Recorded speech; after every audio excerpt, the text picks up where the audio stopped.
kabeshi ko!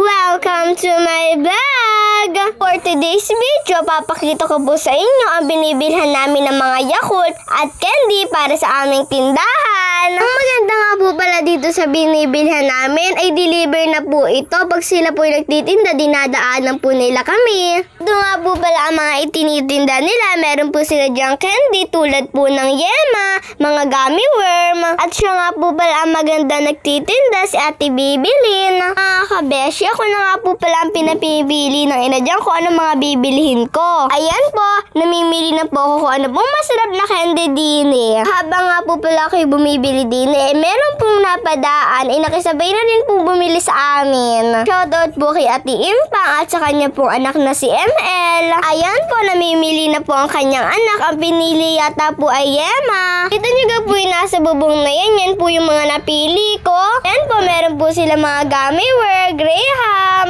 Ari nga po pala yung mga napili naming candy. Tapos ko nga pong mamili, inilagay ko na po sa harap ng aming tindahan kasama po ang binili ng ina na Yakult. Mga napili ko nga pong candy ay gummy worm, jelly orange, graham, at yema.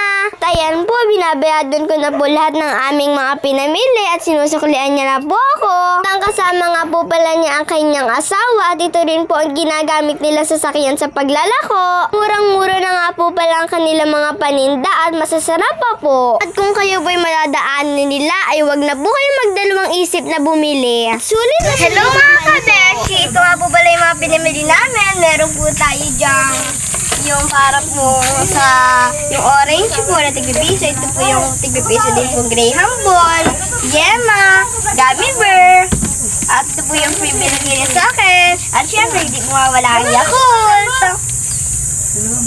Maraming salamat po sa pagdaan nyo sa amin. Ready to display na po ang mga panindang yon. Eh syempre, rin na ho kayo sa amin. Bili na ho kayo.